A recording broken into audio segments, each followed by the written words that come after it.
There's mourning in America. Today, more than 175,000 Americans have died from a deadly virus Donald Trump ignored, praising China's response instead of heeding the warnings, then blaming them to cover his own failures. With the economy in shambles, more than 30 million Americans are out of work, the worst economy in decades. This afternoon, millions of Americans will apply for unemployment. And with their savings run out, many are giving up hope. Millions worry that a loved one won't survive COVID-19. There's mourning in America. And under the leadership of Donald Trump, our country is weaker and sicker and poorer. And now, Americans are asking, if we have another 4 years like this, will there even be an America? The Lincoln Project is responsible for the content of this advertising. Join Milwaukee Film virtually for the Minority Health Film Festival, presented by the Froedtert and the Medical College of Wisconsin Health Network, taking place now through September 24th. Watch 50 films plus conversations about the health and well-being of families, communities, and institutions. Tickets are on sale now at mkefilm.org/MHFF.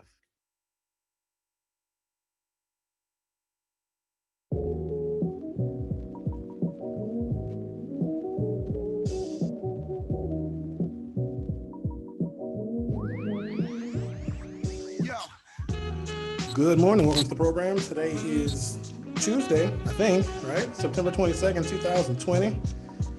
Going to have Milwaukee County Executive David Crowley join us in just a little while because there are a number of programs that are available for small businesses in our county, and also some relief for homeowners in the form of some grants that can help folks that may be struggling to pay their mortgage during this pandemic. The the other larger, I'm going to say, looming issues are the city of Milwaukee is the mayor of the city of Milwaukee, Tom Barrett, is soon to announce his budget for the upcoming year. And this budget may be reflective of people wanting to defund or reduce the funding of the Milwaukee Police Department. But right now, let's go to Milwaukee County Executive David Crowley, who joins us from a remote location. Mr. County Executive, good morning, sir. How are you? I'm doing well. How you doing, Sherwin? I'm doing good, man. It's good to see you. And first, let me start off by saying congratulations, because we have not spoken since you've become Milwaukee County Executive. And look, I remember the yard sign war over here in the 17th Assembly District, which you clearly won. And I just have been enjoying conversations with you and watching you grow politically since then. So first, let me say congratulations to you, sir. Thank you, brother. Thank you. And thank you for having me, man. It's good to see you. Hope you're doing well. Yeah, how are Erica and the daughters? They're doing okay? They're doing good, man. We've been blessed, to continue to still be working, continue to, be at the helm of everything. My girls, 13, 3, and now 10 months. And so they've been doing well. My 13-year-old has started virtual school. So that's been a challenge for everybody, especially when we're all working from home, just like many folks are going through. But everybody's doing well. Thank you for asking. That's very good to hear because in these times you never know. Yeah. And also, David, when you won the election, we all were keenly aware of the challenge the coronavirus was at the time, and you were going to be sworn in as county executive with an election that was severely hampered, right, because of the coronavirus. Did you think 6 months later that we would still be dealing with it now like we were when you were first elected in April? I mean, no. I mean, at the same time, it's kind of hard to have expectations with something that you have never heard of until, until literally late 2019 or here in America, early 2020. But, it really had to hit the ground running. May 4th, technically right after knowing the election results, which was, April 14th, really had to hit the ground running, knowing what was going on here within Milwaukee County, what was available. When you think about 6 months later, you would hope that we'll be getting past this thing. But one thing I do know is that if we're going to get past this pandemic, whether we're talking about COVID-19 or racism, it's going to take us all coming to the table. And to be quite frank with you, as we continue to see these cases rising right now, we're hitting record numbers even 6 months later, lets you know that we can't take this for granted. Even though things may feel like it's normal, we have to continue to remember the 3 Ws, which is, watch your distance, wash your hands, and wear a mask. Because if we want to make sure our kids get back to school, if we want to get back to work, and get back to a life of normalcy again, we're going to have to do what needs to be done, which is leaning on one another, but more importantly, making sure that folks understand that this is real. This isn't fake. I want to talk to you about some programs that Milwaukee County is offering to small businesses and also to homeowners that might be dealing with some very, very difficult situations right now. But before we get to that, yourself, Chevy Johnson, Marcelia Nicholson, three of the most powerful elected officials, quite honestly, in Wisconsin. How are you guys figuring out these new challenges? Because you're all, and I can say this because I'm older than all of y'all, young leaders with a tremendous amount of responsibility in very challenging times. So have you guys formed like some kind of a working relationship, and you guys communicate regularly, try and get through these challenges together? Absolutely. Myself and the chairwoman, we talk on a very consistent basis. I probably talk to her anywhere between 4 and 5 days a week, because we have to work well with one another. When you think about the executive's office, as well as the county board chairwoman and the county board of supervisors in general, but how are we going to handle and really support the community? But even when you think about what's going on in the city of Milwaukee, we have been working not only with President Cavalier Johnson, but as well as the mayor, because when you think about it, we got this influx of CARES Act dollars, and we need to make sure that we're leveraging every penny of this to make sure that the community is getting the resources that they need. Local governments are on the front lines, and we are very well aware of that. And so that's why we're continuing to talk to our state and federal officials to say that we need more direct and flexible funding, because not only do we need to make sure that we are handling the pandemic and responding the correct way, but we still have to continue these critical services. We still have programs for our seniors, programs with people for disabilities. Child welfare is still going on.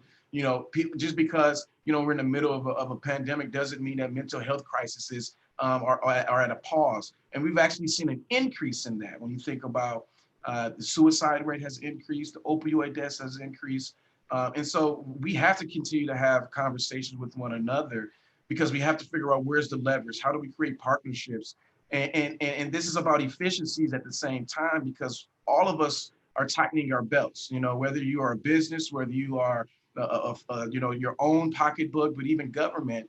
When we see that our economy is really seeing a downturn because of this COVID-19 crisis, we have to figure out how we work well with one another. And I can say that we've even brought in the lieutenant governor at times to have some conversations to see, okay, what can we do, particularly here in Milwaukee County, but also because it's disproportionately affected Black and brown people. So how do we step up? But also now, when you see just recently with the age bracket between 18 and 29, where we're seeing the increase of positive rates of COVID-19. Okay, how do we step up, start having some conversations so folks understand that we're not through this quite yet. Even though myself, and I'm sure yourself included, have been really disappointed by the federal response to the coronavirus, there are federal resources that have arrived in Milwaukee County in the form of CARES funds. These are federally funded coronavirus relief aid programs. And one of those programs is the Small Business Initiative Grant Program. David, we have seen small businesses that are struggling, and some of which will close their doors and never open again because of the current situation of the pandemic. Can you tell us how the Small Business Initiative Grant Program can help some of those small businesses so they can keep their doors open? Absolutely. The federal government has put in an influx of cash, right? And I remember when they did the Paycheck Protection Program to help out businesses. But the issue is that it didn't help out many of the small businesses, mom and pop shops, or businesses of color that are on the ground who contribute to our economy on an everyday basis. And so what we've seen is that as we think about the fact that we had a stay-at-home order here in the state of Wisconsin where people weren't able to patronize certain folks, and as we slowly began to reopen, that takes money. You have to pay for, personal protective equipment. You have to pay for plexiglass to make sure you're protecting your customers and protecting your workers. And then you may not have enough money coming in to pay, the folks who work for you. So how do you get the cash, get that money to help you stay afloat? And so we created this small business program. We put about $7 million into this. But the key for this is that we wanted to make sure that we're prioritizing many of these small businesses, particularly businesses of color who have been disproportionately impacted.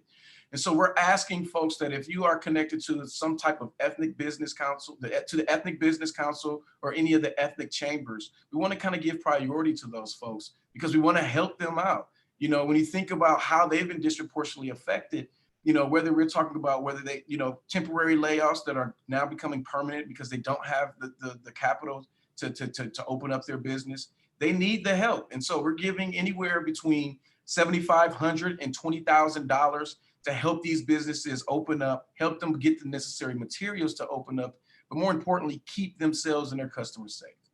And then you mentioned the mortgage assistance. We're absolutely doing that as well. So people heard about the $10 million that we put towards rent assistance. And we've probably expended maybe about 2 to 3 million of that so far. We've received about 4,600 applications, but not everybody is a renter. And there are people who own their own home who need some help. And so we put about, I want to say either $2 or $3 million into a mortgage assistance program to help out individuals who either stay in a single family dwelling or up to a 4-family dwelling, but it has to be owner occupied because we want to help those folks out. We know that there are landlords who are literally foregoing collecting rent in some cases. We also know that there are some landlords who are taking advantage of the rental assistance program. But at the same time, we need to make sure that we're helping these individuals out to make sure that they're within their homes. Because when you think about the coronavirus, it doesn't have any boundaries. And we want to make sure that there aren't people on the streets. We want to keep them safe. We want to keep them occupied and find ways to wrap services around them so they can eventually make it to success as well. But we're really excited about the opportunities that are presenting itself and how we can absolutely support, the city of Milwaukee and the whole county in particular as it relates to the housing issues that we have seen for many decades.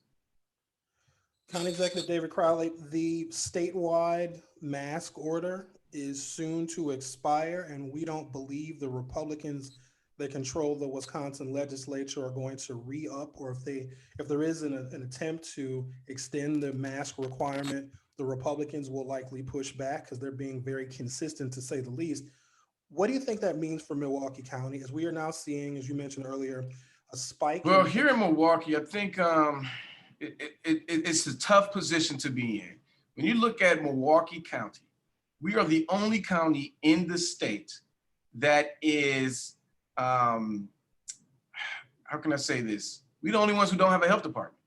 So when you say we're not doing a mask mandate, you kind of open it up as like a wild, wild west, because now we don't have a countywide message that we could put out there. So here within Milwaukee County, we have a total of 19 different municipalities, 11 different health departments and public health officers. And so we've been able to work with the city of Milwaukee, and they put their mask mandate in place. But it's been kind of difficult to try to get all the other municipalities to go through their legislative process to do the exact same thing. And so we have to continue to put pressure on all of the local municipalities to say we need to step up to the plate. We have a responsibility in keeping people safe, no matter where they live within Milwaukee County. And so, we've been working with our intergovernmental cooperation council to find ways to get more municipalities on board, because we have to have a response if this mask mandate is not able to be extended. And so we are paying attention to what is happening in the courts right now. And hopefully, they don't make this decision until after the expiration, right? Because one thing about the lawsuit is the lawsuit isn't necessarily asking for them to throw out the mask mandate, right? And I think the Republicans understand that. I think many people in politics understand that, like, well, we don't want that baggage, but we just challenging whether or not the governor has the authority. And my hopes is that the court case isn't solved until after that. But if it is, if it comes down the pipeline before the extension, then we have a long road ahead of us, particularly here in Milwaukee County, to find a way to have that one county message. but it doesn't mean that we're going to stop. We're going to be able, we've been building a coalition. We have our Unified Emergency Operations Center that encompasses not only Milwaukee County, but many of the public health officers, many other different types of businesses, as well as the healthcare sector, to find ways for us to work together to mitigate this virus. I'm going to post links to the Milwaukee County Mortgage Assistance Program and also to the Small Business Loan Program in the description of this video so people will have additional access to it. Before I let you go, David, as you mentioned before, Milwaukee County is 19 different municipalities. Are you getting a reasonable level of cooperation from other village trustees and other mayors surrounding the coronavirus pandemic response? Well, it depends on who we're talking about, right? We definitely understand when we talk about us being one of the most segregated places, our politics is the same way. And every community within Milwaukee County has its very own unique personality. And so there are some that are going forward and pushing forward. You know, the city of Milwaukee wasn't the only one to do a mask mandate. We had other local municipalities do the same thing. But it's now more than ever. Again, even I talked about this when running for this office, we need everybody at the table. We have some tough decisions that we need to make. And not only just for the health and well-being of our people, but the health and well-being of our economy. You can't have a healthy economy without a healthy community. So it's important that we all come together, have these tough discussions, and look at every avenue that we can drive down to figure out how we keep these folks safe. And I'll tell you, some days I feel like I'm ice skating uphill, but I know that it's hard, but it's not impossible. Milwaukee County Executive David Crowley, thank you for the work that you are doing. And by all means, if there's information and resources that you want the county to know, the city to know, share them with me. We'll get those resources out as quickly as we possibly can. But we know you're doing very, very tough work. And we want you to know that we appreciate you and everything that you do. Until we talk again, sir, you keep fighting the good fight, man. I will, man. And let me know when I can come back, man. It's good to be on with you again. Just like old times, David. All right, we'll talk to you later, buddy. All right, have a good one. You too. Well, that was great to see. I got to call him Milwaukee County Executive. That's what don't call him David. But I've known him since he was running for the Wisconsin State Assembly in the district in which I live. And it was really funny because at the time he was running, when he was first, running for his very first elected position back in 2016, I was supporting his opponent. At the time I was on broadcast radio. And of course, I would have his opponent on. I mean, I had David on too for interviews to talk about his platform, etc. And I made mention that the street that I live on in the 17th Assembly District is very political. My neighbors, very political. If a yard sign is available, my neighbors will put them up first. Yard signs go up over here on my street before you'll see them anywhere else in the city. And the individual that I was supporting, Kim Burns is her name, Polly Williams' daughter, her yard signs were essentially every house on my side of the street had a Kim Burns yard sign, because over here, when somebody sees a yard sign in my yard, then they want one for their yard as well. But the other side of the street didn't have any yard signs at all. So I had my conversation on the radio about, my particular street, my block in the 17th Assembly District, and how we proudly display our political support for our candidates.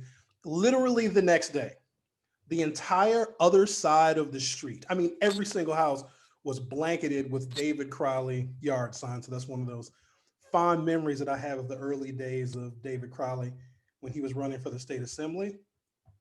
And he was, for all intents and purposes, a conscientious, thorough, and committed public servant in the Wisconsin State Assembly. And remember, the Republicans had the extreme, and they still do, majority in that chamber, but David was able to do what we expect him to do. And so there's cultural differences in this segregated community of what we expect from our elected officials. And I don't want people to get this point confused, because they always do, and I always have to explain it. African Americans are the highest Democratic voting constituency in the country. There's no question about that. But we are using Democratic politics, not because there is some blind allegiance or loyalty to the Democrats. They have a platform that even makes the attempt at speaking at our issues. But see, here's where the separation comes in. the cultural misunderstanding. We want those agenda items, things that Democrats campaign on, to be put into policy so we can start building our communities back and getting necessary social change and justice. Meaning that if one of our democratically elected officials has to work with a Republican to get a bill signed into law that funds our schools, we give them that latitude. If one of our Democratic African American elected officials needs to work across the aisle to make sure there are resources for Black-owned businesses, we want them to do that. Here's the difference. If you live in a wealthier neighborhood in the city of Milwaukee that is predominantly Democratic, and we have a lot of those, they can be self-sufficient without their representatives having to work with Republicans to bring policy changes home. So the wealthier and the whiter the district, those people can elect members to the state assembly and to the state senate that literally do nothing, that don't work with Republicans, that just go to Madison and stomp their feet. That does not work for African Americans when we send people to Madison to work for us. If the Republicans are in the majority, you cannot sit on your hands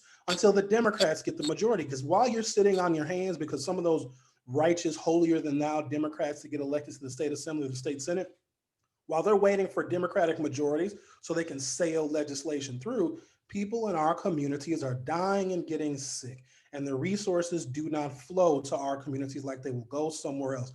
And I've been saying that for I don't know how long. If you are wealthy and white, but very liberal, and you only vote for Democrats, and there's an awful lot of those people. In fact, there's entire sections of the county dedicated to that cultural demographic of people. They can benefit just as much from a Trump tax cut as they could from Medicare for all.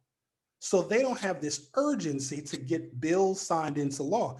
And I've taken a lot of heat, and people that I support also take a lot of heat, because when we send somebody to Madison, it's to do the work. We'll leave the partisan bickering for us on Facebook and on social media, but we should never, ever shame a Democratic representative in any level of government that is working on behalf of their constituents, because we forget that. We think that when somebody gets elected, they belong to the party.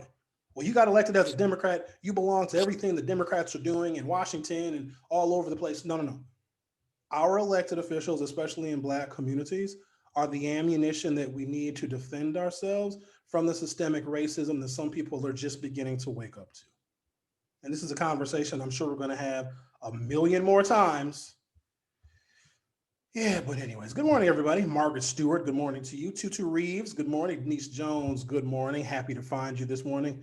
Sandy J, good morning. Vanessa G, good morning. So if you go to YouTube, youtube.com/theforum2com.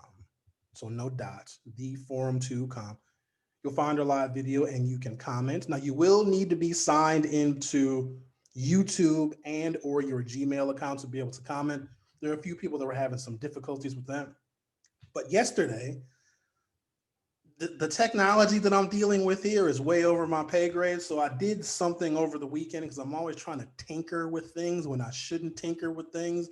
Just leave it alone. If it works, Sherwin. But I screwed up my settings some kind of way to where yesterday I could not broadcast on YouTube. But when that happens, I will just revert back to the old school way of doing this, which is broadcasting on Facebook. All right, a couple of things, guys. The mayor of the city of Milwaukee is going to be presenting, I suppose is a better word, his budget for 2021. And let me just give people some warning here. There probably is going to be some changes in this budget because the coronavirus has stifled revenues for every single level of government. There's no question about that. And so this budget is also going to give some insight as to whether the mayor of Milwaukee has been listening to the people that want to see the police defunded. Now, I need to unpack that, because when I say defund the police, or when other people say defund the police, especially because who you hear it coming from, some may take that as, we don't want police officers. We don't need them anymore, fire them all. Now, look, there are some people that want that, that believe that now. But the overarching theme of defunding the police is there are people that are better equipped to deal with situations in our neighborhoods and our communities that don't have a badge and a gun. Because the image of the police in some parts of our city is so bad that you can't trust them. And there are other scenarios where someone may be having a mental health crisis, and you guys have seen this. You've seen the dash cam. You've seen the body cameras. You've seen people's cell phone video of someone who was unarmed, who was not a threat to the police, not a threat to anybody else in the vicinity. But because the police in those moments have so few tools, they end up tasing someone or sometimes worse. We have seen enough of that. And let me also say this: the response that our communities have to police using excessive force, whether it be their fists, whether it be their boots, whether it be their tasers, or whether it be their service weapons, the response has now been elevated. Property is going to be lost. And I just want people to have a thorough understanding of that, because people are fed up with it. We're still shut in from the coronavirus, and we're glued to the television and to our devices, and we just keep seeing video after video from city after city. Black man, black woman, black child getting beat, getting harassed, getting killed. And so now when people see it, the response level has been elevated. And there are so many of us that don't want to see that, because it doesn't, in the meantime, it doesn't make anything better, because then the police, they dig in even further, and the community digs in even further than that. So if there are some solutions, we got to be at a point where we're willing to explore solutions. Because let me tell you, Black and brown communities have always been suggesting solutions, so we don't continue to get to this point or stay at this point to where there's no communication, there is no semblance of cooperation between the police and the community, but nobody ever listened. Nobody ever listens. When Black and brown people try to protest nicely, when we put it in our culture, when we put it in our music, when we have slogans and t-shirts and gentle messages that aren't supposed to offend but are to inform, that doesn't work. Nobody listens. And we've done it for years. We've done it for decades. We've done it for generations. Then nobody listens. You burn something down, now everybody's all ears. Why do we have to do that? The response that you have seen is because of the stubbornness of people to take seriously the demands of brown and Black people across this country. Because you didn't listen when we peacefully protested, or if we did, you got all hot and bothered about that. There are people that want to prevent the loss of life and the destruction of property, and I believe that that should be the priority, meaning that if we have police officers that simply are not equipped to deal with the variety, the myriad of challenges. And there are other people, community-based organizations, trained specialists, counselors, because a cop can't be everything. Sometimes a cop can't even be a cop. You understand? You can't be neighbor, friend, community member, homicide investigator, robbery suspect chaser. You got to be a track star if you're a cop. You can't be a fat, out of shape, can't run fast cop. It's embarrassing when a cop gets outran. There are people that can run fast. There are people that are more skilled in talking to people. There are people that when they show up on the scene, they don't intimidate everybody. Why not invest a portion of the police officer's budget in the people whose main objective is not to incite fear? But let me say this, not every cop is there to incite fear. I'll be honest with you. Some of the police that I've had contact with have been decent people. They have been. But I don't like the crapshoot aspect of it. It's a lottery. You don't know what kind of cop you're going to get when you're in distress. You might be late to a meeting. Sometimes I'm late to a Zoom meeting, but whatever. And you speed a little bit, go a little fast, get pulled over by the police. Who wants to think, because you're already preoccupied with your meeting you're late to. Who wants to think that that encounter with the police could be your last? Nobody should think that in America. And I don't know why that's such a tough situation to communicate. Like, no one should ever think, is this cop going to think I'm reaching for a gun when I'm reaching for what he is requesting of me, my driver's license and proof of insurance? No one should feel that way. But let me also say this, most of the time, that doesn't happen. But when it does happen, it never should. Most of the time, you're speeding, you get pulled over, you may have some choice words for the cop, because I've never met a person in my life that likes to get a speeding ticket. You get your ticket and you're late to your meeting and you pay your fine or you go to court or whatever the case may be. That's how it's supposed to be every time. If it's just a regular traffic stop where the person is not trying to kill the police officer. But because you don't know what kind of cop you're going to get, we don't know what kind of day that police officer had. We don't know what they had to deal with in the 7, 8, 10 traffic stops prior to them getting to you. You don't know what their mood is. You also don't know the situation of the person who is getting pulled over, how many negative encounters they've had with the police. We don't know all these scenarios. Most of the time isn't good enough. Most of the time, things go off without incident and we live to tell another day. But when you're a black man in this country and you see it, because we get bombarded by it, people share the videos.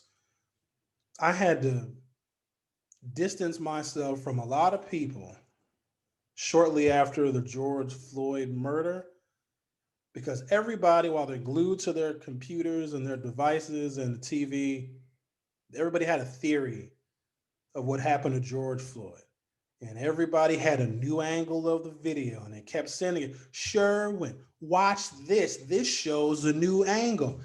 And the people that were sending these additional videos, I mean, for weeks, and the country is on fire, police stations are burning down. I don't want anyone to think that I'm ever happy about that. There's no victory in that, because the sentiment of the community is burning hotter than any fire. And that is what I'm most concerned about, because once the fires are put out, once the businesses are cleaned up and they get their insurance money and maybe they rebuild, maybe they take the payout, the sentiment of the people that caused the destruction is still burning. And those people come back home, they go back to their neighborhoods, and we're still interacting with folks who have that anger is still inside of them because they didn't get justice. But as people continue to share the George Floyd videos, and it's with every incident, there's always a new angle or new information or new evidence that was uncovered. That traumatizes us. You understand that? Black men already don't get mental health counseling. It's still a stigma on us. Now I have since done everything that I can to break the stigma and to tell Black men in particular, if you need help, talk to somebody, talk to me. I don't know how much I can help you, but hell, I'll listen. Because that is another problem that we face that also doesn't get all that much attention. And so when you're trying to be informative and you continue to show and display the murder of a Black man, no matter how egregious it was, do you know that you are hurting somebody when you are showing that? Could you imagine, and I hope you can't imagine, I hope it never happens to any of you, that your loved one is killed publicly, murdered, have their life snuffed out in front of everybody, strangers, the public. And you find out about it because somebody shares a video. The people who lose their lives, even though you look at their criminal backgrounds, and clearly if you have some things in your background, you deserve to be murdered on the spot. Is that our idea of justice? That if somebody's had run-ins with the law, the police can just kill them? Like, what if we had that same attitude toward the police? A police officer that had a series of complaints against him or her, they can just get some street justice? That's not how we operate. But the people that we see lose their lives, sometimes they're children. Trayvon Martin, that one, there's been so many, and I can't name all the names because there's so many names. But Trayvon and Tamir Rice struck me so deeply that I was a changed person. It changed me forever. Those two, and there's so many other incidents, and each incident is unique, but it was those two that, like, flipped a switch in me that I had this different attitude toward vigilante violence and murder and police murder. But all the people that we see harmed, they're members of families. There are people that have baby pictures of George Floyd who are going to grieve forever. And that's just one example. And so I just want people to understand the full weight and the full gravity of defunding the police, because if it's not abundantly clear, we're at our wits' end. Every day, I'm worried, am I going to get the coronavirus? And I'm being as careful as I possibly can. But damn, I live in Wisconsin. We only get 15 minutes worth of summer. I'm looking at my backyard right now and the leaves are changing. So I got to worry about that. You got to worry about that. We're rushing children back to school, which is going to do nothing but kill teachers and members of those children's families. But the rush is to get them back to school. I know the kids need to be in person and the kids are driving you crazy and you got to get the kids out the house and they need to be back with their teachers and their classmates. But at what cost? Janice Thurman, good morning to you. Eileen Seeger, good morning. Eileen says, good, was not crazy. I tried to find you on YouTube yesterday, but could not. Thank you for all you do. Thank you, Eileen, for your many, many years of support, even though you found me on accident. It was a good accident. Linda Johnson, good morning, Sherwin. I like the flexibility of being able to watch on YouTube. Great information as always. Thank you very much. Yeah, I'm just starting to, I'm figuring this thing out now. And we can bring guests on. So my first Zoom, because I use Zoom, which is, I kind of have to use it because it's the easiest one of all the video conferencing apps. Not that you care about any of this, but I care. And so my first interview via Zoom was with my very, very good friend, Malin Mitchell. Because if I screwed that up, my first Zoom conference meeting, it was with Malin, and Malin is a good friend of mine, and he probably wouldn't have cared if I screwed it up, but it worked out. And so now I have a number of interview requests out there. I'm still trying to get Mayor Tom Barrett on, and maybe after he reveals his budget today, we can get the mayor on. I go way back with the mayor. I go back with the mayor 20 years, back before he was Mayor Tom Barrett. And the whole point of doing that is I want you to hear from these people, and I want to ask them questions that I know they may not get asked on other media outlets. That's the whole point. Because I mean, there's stuff that I want to know that they're not going to get asked when they do other media. And I'm a consumer of media. I also have worked, I guess still work in the industry, and I know the game of it. And so by me offering this platform or series of platforms or whatever this is, I don't have to play the games anymore. I can just give them a whole bunch of straight talk. Douglas Dickerson, good morning to you too. I also want to go back to something we were discussing yesterday. The death of Ruth Bader Ginsburg and Donald Trump, who is going to make a nomination either Friday or Saturday. He's saying Saturday. So the closer toward the end of the week it is, and this is just some inside political baseball stuff, the more controversial the selection is going to be. It seems like it's going to be Amy Coney Barrett. We're going to talk about her in just a second, but she is the one to be afraid of. There's also Barbara Lagoa, who is a Cuban American from Miami, and it would speak to Trump's increasing support with Hispanics in this country. And of course, Trump needs the state of Florida. If Trump doesn't win the state of Florida, that's why Michael Bloomberg is spending $100 million in ads to make sure that Donald Trump does not win Florida. Because if Donald Trump wins Florida, it's essentially over. If he loses Florida, I'm not going to count the votes yet because some of y'all still are not going to vote. But Florida is very key, as it always is. I mean, Florida's been key for the last 20 years. So that goes into Donald Trump's calculus. Because remember, this is about winning re-election. It's about winning re-election and maintaining his support with people that otherwise would pay him zero attention. This has been an exercise in dominating the US Supreme Court because the ideology of conservative judges, and I wish the Democrats could do a better job of understanding this. I don't want to define the Trump voter because I could use a lot of colorful language, but when I say a Trump voter, you probably know what I'm talking about. And again, let me not paint with a broad brush, kind of a broad brush when I say a Trump supporter. But they have this, especially the highbrow Trump supporters, if that's even a thing.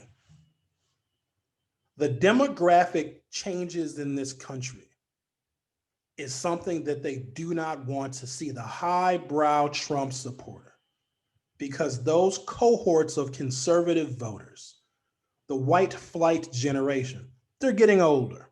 They've had their mark on the world. They've had their influence on this country through their policies for many, many years. And the demographic shifts in this nation are flying in the face of the old way. Diversity is not a buzzword anymore. It is what the United States is come hell or high water. 10 years ago, 7 or 8 of the largest cities in this country were majority Black and brown. And as time goes on, those Black and brown majorities are going to increase. And I just don't know why that still scares people, but whatever. What should scare you is someone like Donald Trump at the helm, because we are in the worst place that our country could even conceivably be in, aside from a nuclear war. And quite honestly, a nuclear bomb dropped in the United States very well may have killed the same 200,000 people that we see dead right now. May God rest their souls. The demographic shifts in this country are something that these conservatives fundamentally disagree with and don't want to see. And the courts, the federal bench, the appellate courts, and the Supreme Court is a bulwark against the demographic changes they don't want to see. So after they're gone, there are justices in place that will crystallize this moment in time, these times, these politics, this divisiveness, this racist, alt-right, fascist, dictatorial regime will be crystallized in the decisions made by justices that Donald Trump puts on the court. The scary thing is this: Barack Obama was president for 8 years of this country, got 2 Supreme Court picks, 2 in 8 years. Donald Trump is going to get 3 picks in 4 years. So even if Donald Trump gets defeated, and that should be top of mind right now, Amy Coney Barrett is 48 years old.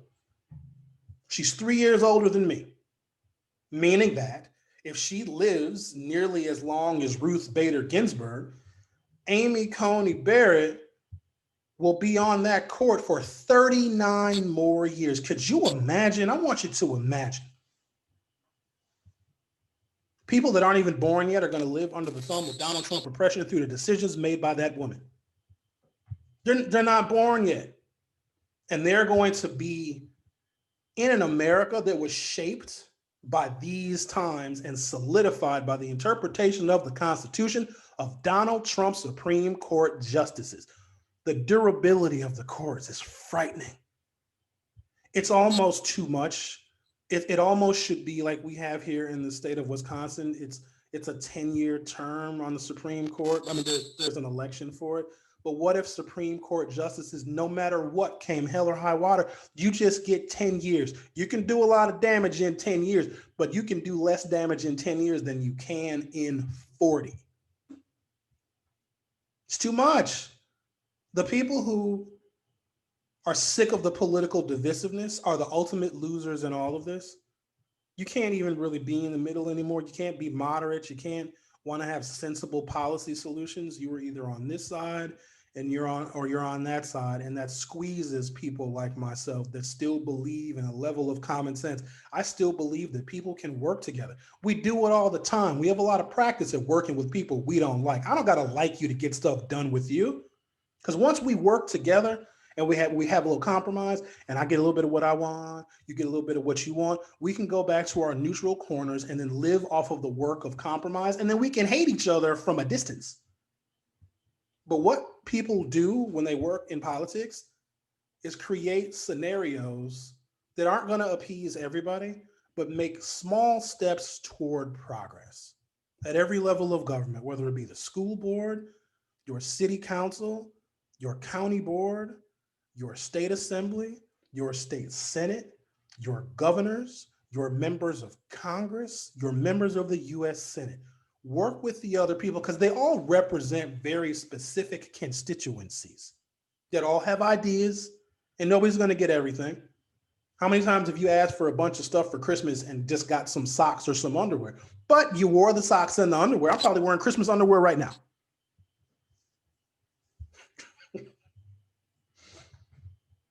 But if you long for a day where people can work together, I don't even know if that day is going to come back, because what potentially can happen to rights that affect me, you, our communities, immigrants, voting rights, civil rights, are going to make it that we are permanently enshrined as left or as right.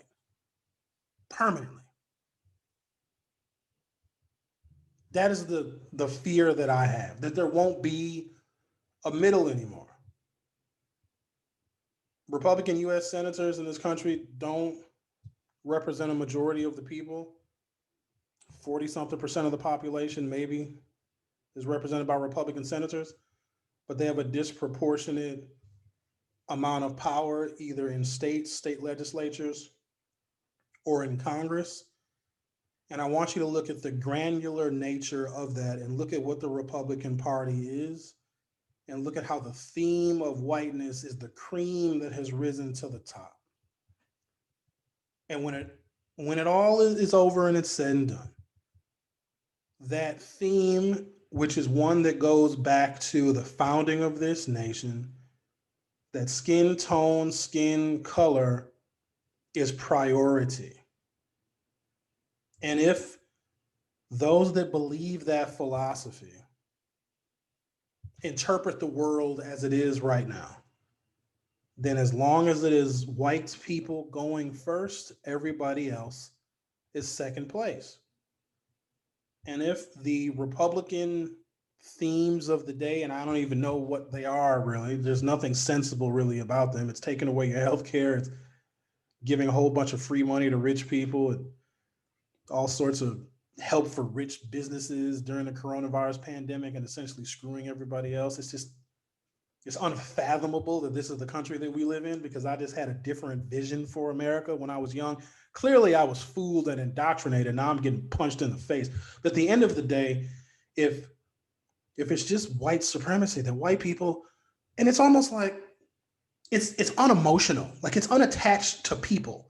It's unattached to women that are struggling to raise their kids. It's unattached to people who don't have clean drinking water. It has nothing to do with them. It's just that here's the agenda for the smaller share of America, those that founded the nation, those that built wealth off the backs of human property. It's going to be for them, and everybody else can kind of coexist. But if you get out of line, we're going to have a Gestapo police force, but everybody else can kind of coexist. But you're going to coexist in a world where a small minority, and when I say small minority, I mean the white landowning males, now the top 10th of 1% males, are still controlling everything now, like they did at the founding of this nation. I started watching the documentary, the 6-part series, Many Rivers to Cross, just so I can refamiliarize myself with African culture in America. And I would suggest you do the same if you have time. And there was something that I hear and I get bothered by because it derails the discussion. And the derailing of the discussion is, blacks own slaves too. We were just doing what you blacks were doing. Blacks were at slavery. Because then once somebody brings that part of the conversation up, when you want to talk about race and racism and the history in America, because at some point, if you're having that conversation with someone, a sycophant, that's going to come up. Or they're going to say something like, the Irish were slaves too, and I'm not white, I'm Italian. And I just roll my eyes. I got to walk away at that point. And don't ever have that discussion in a bar. In fact, don't go to bars anyway, because there's coronavirus in the bars. Don't go there. But when they say, oh, the blacks, you guys enslaved each other, and then my people were just like, oh, we want to have some slaves too. So going back to the beginning of civilization, conquering territory meant you enslave the people of the lands in which you conquered. And this goes back thousands of years. It wasn't invented in America. And so people refer to that. Sub-Saharan Africa was no different. There were tribes that wanted to rule and dominate kingdoms. They'd go to war. Surprise, surprise. Human beings go to war. We're in a civil war right now. Call it whatever you want. Precisely what it is. History will call this that. The movies, the books, the documentaries, Civil War II, the year 2020. Donald Trump, the Confederate general. There's going to be somebody raising a Donald Trump statue. I assure you, if that happens, somebody's going to raise money. They're going to build a Donald Trump statue. It maybe will last 5 minutes, maybe 10 minutes. Depends on how sturdy they make it. The difference is when tribes in Africa went to war and enslaved people, it wasn't about race. It was about territory. It was about land. It was about expanding a kingdom. Very normal, antiquated human philosophies. I mean, we still have the philosophy now. It's about expanding land. Now we just do it through capitalism. Before they did it through war. I mean, we do it through war now as well. But the slavery that existed then was not based upon race. And so what I never could figure out was this. Because we know that's what conquered people become. They become enslaved. But it didn't happen in Europe. Europeans didn't enslave each other. They killed each other mercilessly in some very gruesome ways, but they just murdered everybody, right? So at the time where in sub-Saharan Africa, there was enslavement of conquered tribes, at the same time in Europe, they were just cutting off people's heads. That's what they were doing. And you know what it was? It was Christianity. Christianity said, you don't enslave another Christian. You can kill them, but you can't enslave them, right? If you think about that for a second.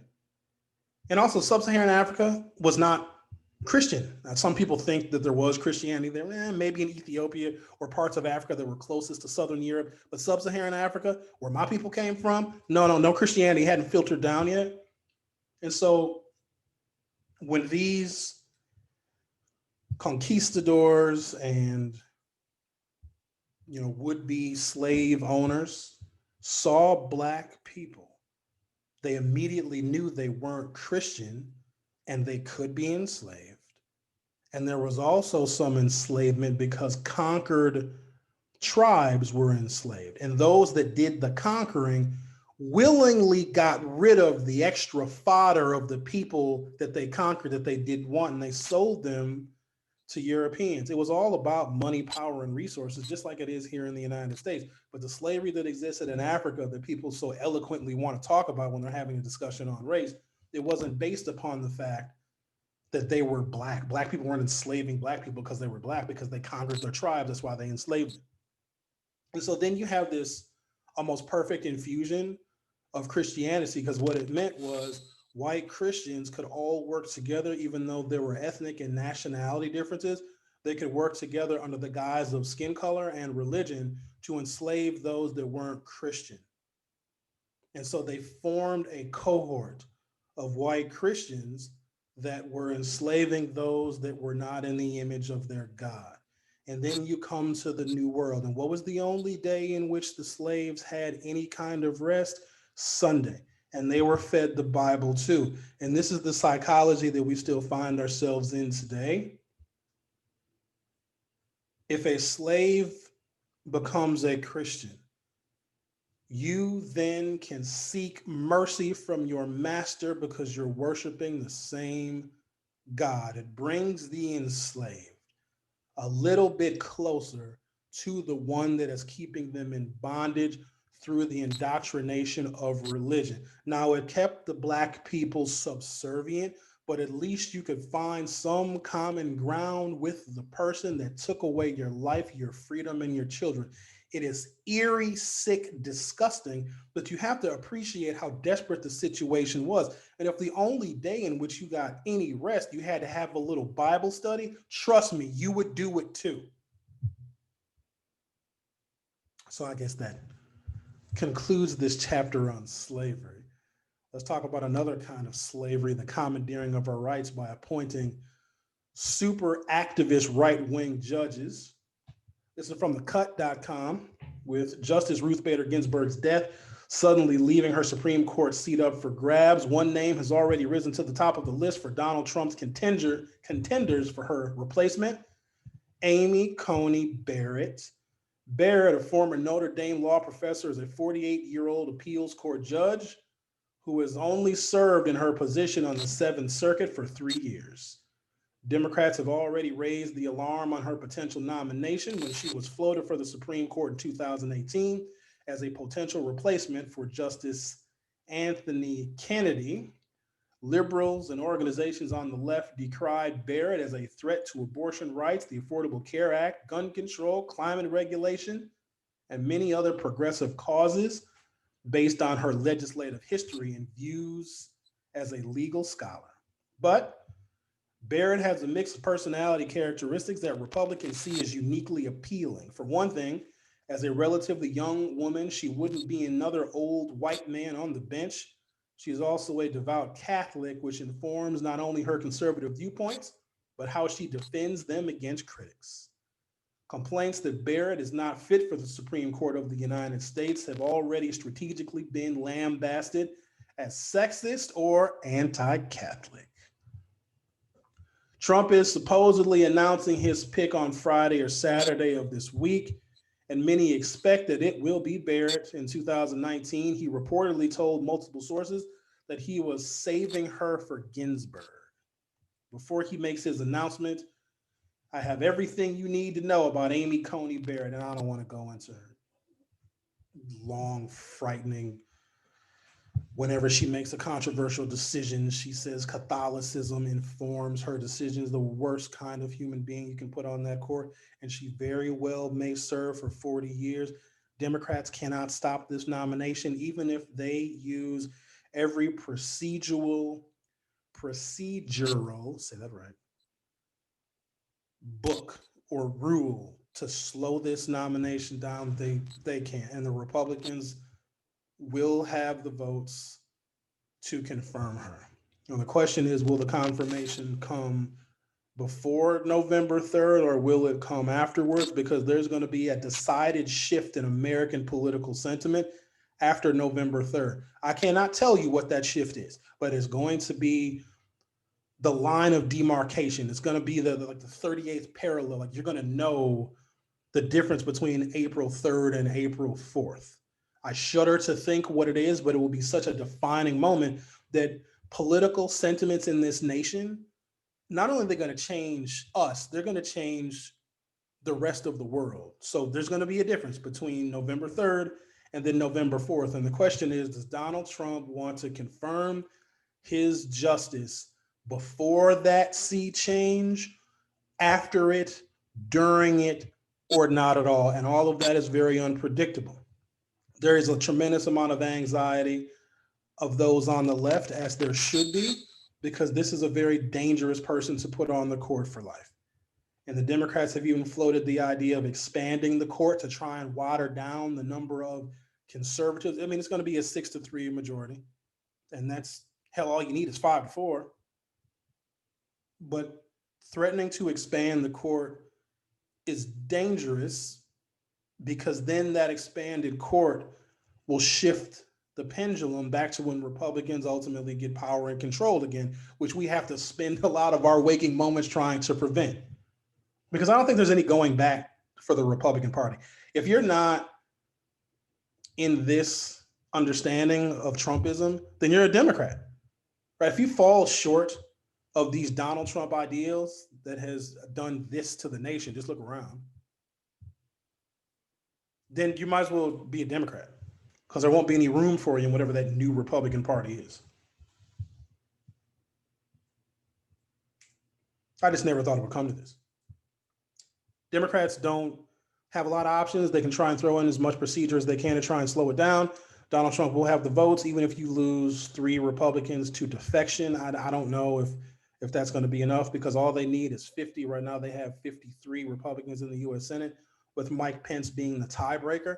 So I just don't see how that happens. But some of the nuclear options that the Democrats are floating could have long and permanent damage. And a lot of this comes from the failure of the Democratic Party, because the Republicans have been successful in using the core issues to organize around. Democrats have a few core issues, but there's 7,000 smaller issues. There's some Democratic voters that only want Medicare for all. There's some Democratic voters that want their student loans forgiven. But the ones that want Medicare for all may not care about student loans, or the ones that don't have student loans don't care about the people that do have student loans. And so there's all this infighting because the agenda is so vast for the Democratic Party. Now, that's good if you want people in your tent. It's terrible if you want them to see 2 or 3 issues that they are willing to support for 30 years of their lives.